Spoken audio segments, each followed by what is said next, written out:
Hello, welcome back to The Good, the Bad and the Stupid. It's Tuesday the 1st of October. Just a quick reminder that I have not fixed my microphone problem yet, so turn the volume up or turn it down depending on how you take my voice or my sultry Brummie accent. It's a nice at the moment. It's been pissing down so far all morning, and we've been having severe weather warnings apparently, especially anywhere around the coast. There was a thing in the paper that said that people who live around the coast are very much more mentally sound, or it's better for your mental health to live by the coast, even with or without money. I guess because you've always got that sea air or somewhere to go and sit, but on the beach. But when they're giving out the weather warnings, telling everybody to do a runner from the beach, not go near the beach because there's severe winds and hurricane weather coming through, and it's going to blast all week and whatever. It's not quite as good for your mental health, especially if you've got to work out in it, because you've got no choice, have you? You'd be blown off your feet. There's some severe winds. When it's windy inland, it's double windy by the seafront. So anyway, so keep your wigs on. If you're going to go down the beach, make sure you tie it on properly, because there's a few of them floating around usually, or lost property, umbrellas and everything.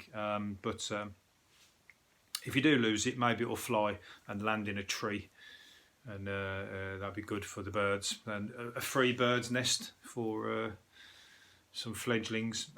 What am I going on about? Anyway, I was just reading something earlier on Twitter that was quite funny. It was just a little quite interesting fact, and basically they said that the last guy to visit the moon was allergic to it. And it's good reading some of the comments and stuff, because that's quite an odd fact, isn't it? I mean, how do they know that? The one guy actually said, how do they know that? Did he take his suit off? You know, it's kind of, how would they know that he's actually allergic to the moon until we actually come into contact with the moon? And if you come into contact, you've got your suit on, so therefore you're probably not only going to be allergic, you're going to be dead. But everyone was making little jokes about it as well, saying, is he lactose intolerant, referring to the moon as cheese. Somebody else said, what did somebody else say? Oh, I've lost what somebody else said. I thought I'd wrote a few of them down here, some of the comments, but they're making some very clever things. I put hypochondriac. That was my joke. Hypochondriac. Very subtle. Hyper meaning space travel. I don't think you need to even reach hyperspace to get to the moon. So nobody knows what the fuck I was talking about, I'm pretty sure. Speaking of flying or flies, I've been listening or been hearing a fly for the last 3 days. I've been actually questioning my sanity. And honestly, I've been hearing this, it just comes and goes. This fly sound has been going through the last 2 or 3 days. And I found it earlier on. This fly appeared again, and I actually saw it and managed to catch it, literally pluck it out of the sky. It was flying that slow. It was on its last wings, I think. He'd been flying around and around and around, and hasn't managed to get out or find its way out. So I've freed it out into the what's it called? I've let it out into the hurricane. So he's probably he ain't gonna survive in that, I'm afraid. But I felt like I saved his life, but I probably put him thrown him into danger. Probably should have kept him as a pet fly or something. Anyway, yeah, so I think that all happened. Otherwise, I'm still questioning my sanity. Maybe that was all made up in my own head. Who knows? Has everybody ever had a pet fly? Could be the first. Anyway, yeah, so weather, it's sunny at the moment, but I'm willing to put money on the fact that it's going to piss it down at some point today. Again, and for the rest of the week. Tory party conference is going on at the moment. Not really got much to say about that. Otherwise, other than there was a good picture of 3 or 4 people fast asleep in there. Anyway, so that shows people have actually, I don't know if they've paid, but they've made the effort to go there, and then they been put to sleep by what's been going on there. So can't be that entertaining. Also, Jacob Rees-Mogg, I saw his speech he gave yesterday, and that was just somebody who's trying to be clever with words, trying to be too intelligent, giving quotes from Charles II or King Charles or whatever else, and trying to show his level of his intelligence. And somebody shot him down, I think, was it on Twitter, and called him, I think he was slagging off Jeremy Corbyn, and they said Jeremy Corbyn's got more I don't know. Jeremy Corbyn's got more about him than most of the Tory party, especially this Victorian pencil. So I just like the insult. He was calling Jacob Rees-Mogg a Victorian pencil. I think there was more to it than that, but I've forgot it. Victorian pencil's good enough, though, isn't it? Because you can see that. You can see why he's called him that. So he's just the stereotypical Tory, isn't he? He's almost like, even if you're a Tory, you'd probably think, oh God, he's a bit, I don't really want to get behind him. He does really stand out as somebody who's just like, silver spoon, plum in his mouth, and fucking far removed from real world. Can you imagine him sitting down with a homeless person having a chat? He wouldn't know what the fuck to do. He wouldn't know. He just literally probably thinking, how can I get that money out of that hat? How can I have that money out of that hat? And probably somehow use it as a way of investing in the homeless person to take his money back off him. Hey, I'm not really talking about my politics. I'm just talking about the way he comes across. Victor Meldrew has been quoted as having some people have said that Victor Meldrew has got the best TV line in a TV series. What they say he's got? What's his line? I don't believe it. They're saying that's his line from the TV. But they're saying it's the best line in any TV program. And there's a big list of them here, but they don't. They've got Lovely Jubbly. I thought they didn't have one for Only Fools and Horses. They've got Lovely Jubbly, but I wouldn't have that one. I would have What a Plonker. That would be the one off Only Fools and Horses, but that's not on the list. And there's it is number 10. Rodney, you plonker. There you go. I should read these first. I haven't got time to do the research. I've got no researchers or anything. This is all ad hoc. I suppose this is where there might be any kind of comedy, I suppose, because I'll keep making mistakes here. I have a Cunning Plan, Blackadder. Number 2 is Simples, Compare the Market. That's a bit of a shit one. Don't Panic, Dad's Army. Don't remember that one. To Me, To You, Chuckle Brothers. And I'll Be Back, Terminator. That's the top 7. Oh, Nice to See You, To See You Nice. I remember that one, Bruce Forsyth. Nice to see you, To See You Nice. I even use that in some... found myself using that in some situations, and you probably come off as a right cheesy old fart with, especially if you say it in front of young people or whatever. Nice to see you nice. And what's he going on about with his shit old person jokes? What's he called? No, it may be hard to swallow, but oh no, a fan reckons she has snapped funny man Noel Fielding's face in her booze. I love it. There's a certain newspaper, The Sun, it has one of these in every week where somebody thinks their food looks like a celebrity, and basically it's an ice cube and they think it looks like Noel Fielding. I'll show a picture of it to the camera because this is for the video version, but look at that. That's basically just an ice cube in a drink, and they've said that looks like Noel Fielding, and that has made the headlines. So that person's gone, bang, fucking hell, I'm going to make the papers here, 50 quid or whatever they pay. I don't think it looks like Noel Fielding. I don't think it looks like anything. I think it looks like an ice cube. So anyway, there you go. If you want to make some money, you can see if you really wanted to, you could see somebody facing anything. So have a look around your house, see if you can find anything that resembles anybody. If not, make something that resembles anybody, and then get 50 quid off The Sun. Let's bankrupt them. That's the way to do it. Sell them all a load of shit stories, and see them go under. I know that Liverpool wouldn't mind that happening. I don't think Liverpool.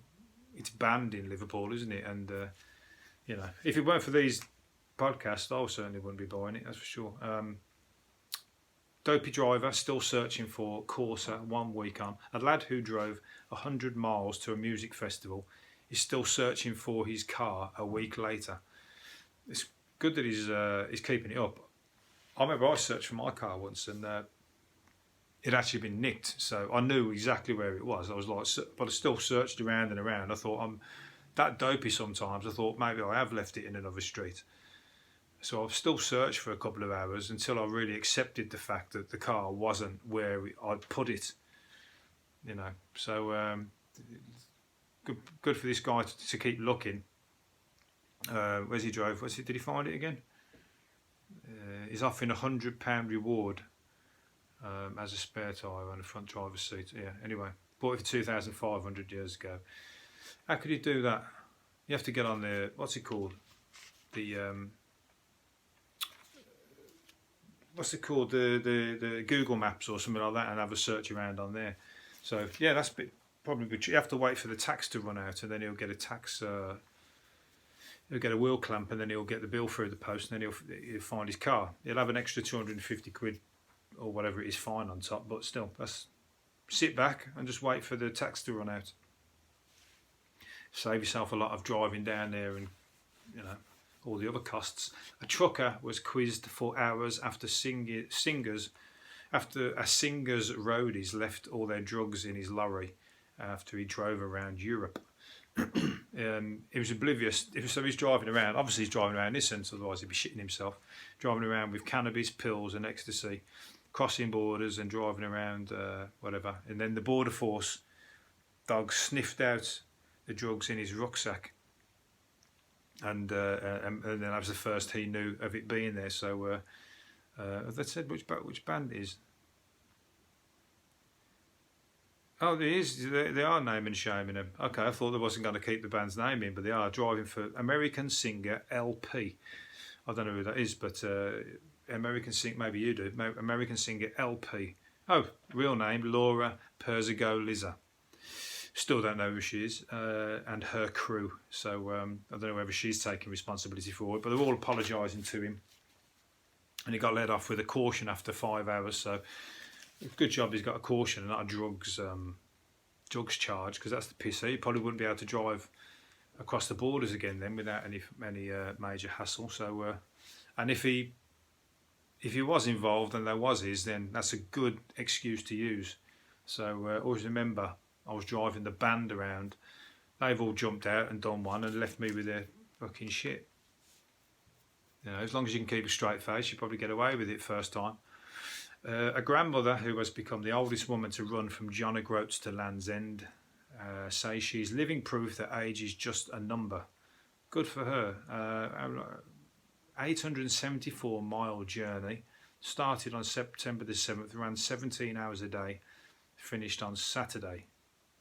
So that's about two or 3 weeks. She credits porridge, bacon, egg sandwiches, frozen home-cooked meals for her stamina. Well, that's not really the meal of champions, is it? That's just what you've decided to eat. Anyway, she's it's good for her to do it. I think it was for health and for something to do, I suppose, as well. But I always fancied that John O'Groats to Land's End. Maybe she's beat me to it now, running it, but maybe I'll have to wait till I'm 61 to see if I can get my name out there. But yeah, that's quite. Where's John O'Groats? Well, one of them is in Scotland, the other one's in Cornwall, isn't it? So it's the furthest distance you can go. I'd like to do it across from here to Australia. That would take a lot of time though, wouldn't it? But I'll have to wait till I've got fucking money. So you can't really do that kind of thing without taking months and months and months off work, can you? So you've got to have some money in the bank. Damien Lewis wants to be the next James Bond, as he thinks it is time there was a ginger 007. So now we've had, they want it to be a black 007, somebody wants it to be a female 007, and now Damien wants to be the first ginger 007. Probably less likely than the other two, to be fair, Damien. No, I'm only joking. He's probably actually more likely. He's a good looking guy, he's a good actor. So you know, anything's possible, isn't it? But I don't know whether. I don't think there's going to be much of anybody getting behind the ginger thing. You just got to apply and not mention that you're ginger. Let you know, not try and get people to go with banners. Come on, let's have a ginger. What's it called? James Bond, because it doesn't sound good on paper, does it? When you put it like that, you just got to apply. I just think he's quite a suave geezer, so he probably could get it. I think he's messed his chances up now by mentioning his hair colour. He could dye it. I'm not against gingers. I'm just saying that he's made it a point now, hasn't he? He's made it become one of the minorities. So anyway, England star Ross Barkley, I think he's ginger, has walked to a cash point by 2 police officers to withdraw money to pay back a taxi driver after he dropped his chips in the back of the cab. I don't know why I pulled that one out, actually. It's a bit shit news, isn't it? But he's basically pissed in a cab, dropped his chips, refused to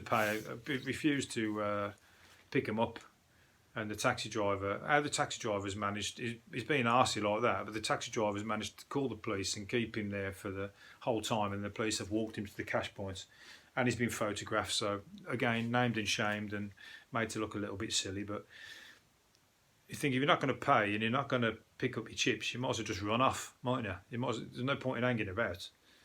You might as well just done one. Otherwise, you're just waiting for to be embarrassed.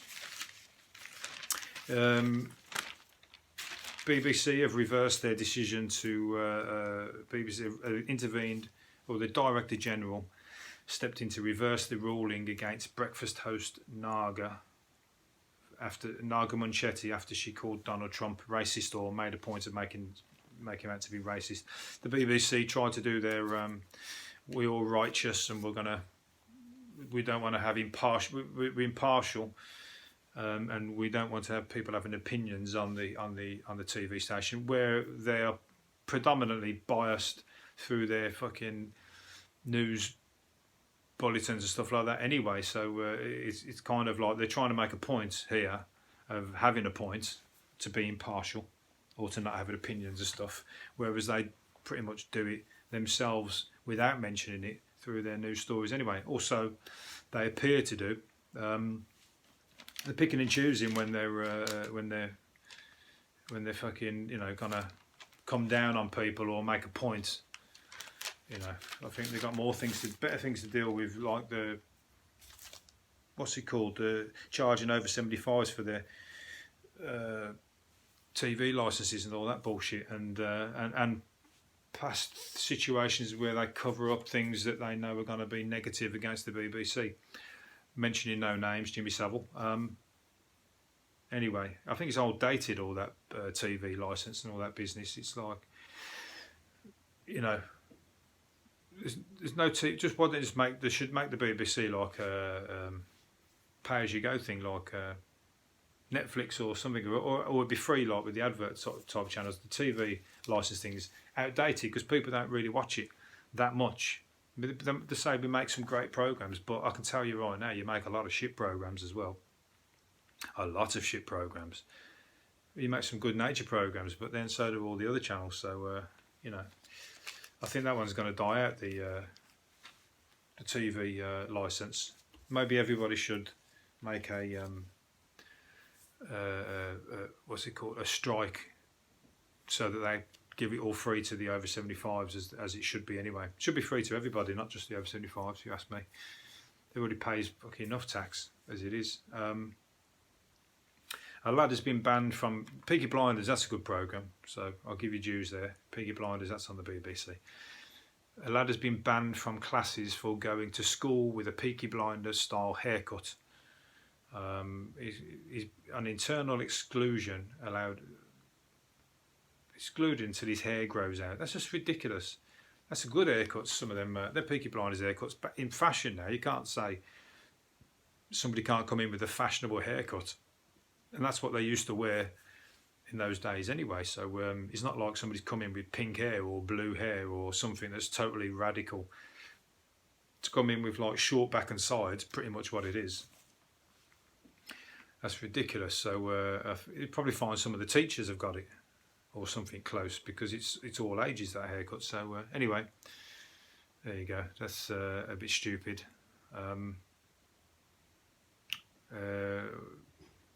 Swingers. Let's move on. Swingers will dress as pilots. I was trying to think of something else to say about them haircuts then. It's gone out of my head. Swingers will dress as pilots and cabin crew at an orgy to raise money for Thomas Cook staff. I've seen it. I heard it all here, aren't they? They're trying to think of any ways to. The swingers are probably thinking of a good way of advertising their event and also give people an incentive to raise some money. You know, like you can have like different stalls in there, like, you know, I don't know, pound a blowjob or something or other, or, you know, I'll go 10 up for, or you can, you know, what's it called? Bid each other off. You know what I mean? And try and raise money. That's probably what they're talking about here. But they're raising the money for the Thomas Cook staff.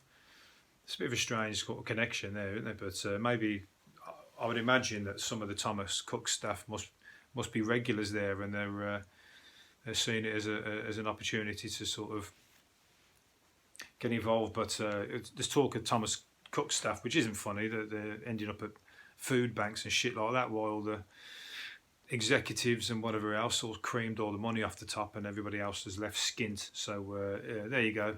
There's some people going to shag each other for money. Just don't handle the money, maybe. Just let them, or at least get it laundered first, because it looks like it's going to be a messy affair. Or if you still got your uniform, because they're making people wear the uniforms to the event, then go along, enjoy yourself. You ain't got to go to work next day, have you? You've got time. You've got plenty of time on your hands, and you might just get some charity while you're there, if you know what I mean. Premier Inn has set up, right, last couple, Premier Inn is setting up a series of pillow fight clubs to cheer up the nation. Sarah Simpson of the hotel chain said, "We thought Pillow Fight Club would be the perfect way to use leftover pillows before they're recycled and bring families together to have some fun." It's quite, well, they're going to get different people who are staying at the hotel to sort of meet up in the corridor and have it off or whatever. No, have it off with the pillars, not the swingers. The swingers probably be in the pillows. Will probably be in the Premier Inns as well. And that's what they use. Well, they use some cheap names. No lawsuits. They could be using the Travelodge as well. So yeah, so the Pillow Fight Club, that's a good idea. Well, it's fun, isn't it? But I can't imagine me ever finding out that there was one. Oh, everybody heard about the pillow fight down at the Premier Inn this Saturday? Who's going to know about it? So, and also health and safety. Someone is going to put a kibosh on that. There's going to be some snowflake somewhere who's going to ring up health and safety police and go, you know, someone's going to get injured. We're going to have to cancel that, I'm afraid. So get there while you can. There's going to be pillow fights at the Premier Inn, swingers parties at the Premier Inn, and other good places. Thomas Cook theme on the swingers parties, and the other one's just dirty old pillows that have probably been overused, let's say that way. So yeah, maybe take some antibacterial face wash with you. Right, last thing, I've got one more to do here. Oh yeah, I'm going to finish up on this one. Oh no, two more things. Where's the other thing?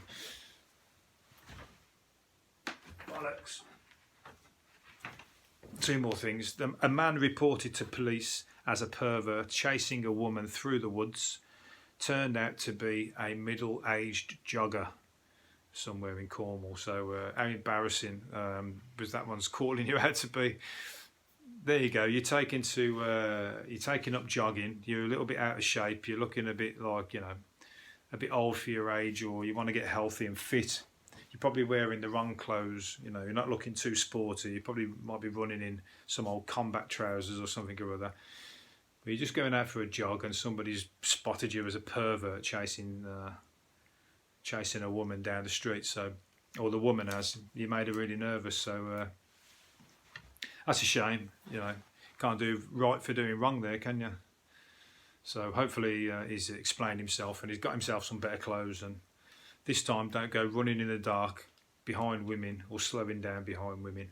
Give yourself a chance. Right, okay. Final thing I'm going to say is a little quote from Groucho Marx. Learn from the mistakes of others. You can never live long enough to make them all yourself. I thought that was a great little saying, because it's pretty true, isn't it? You're going to make plenty, but there's plenty out there that other people have made that you can try and avoid or learn from. So there you go. Groucho Marx. He said some very interesting things in the past. Maybe I'll find some more quotes for future reference. So anyway, I hope you've enjoyed it, and hopefully the weather doesn't turn too negative where you are. See you again tomorrow. See you later. Bye.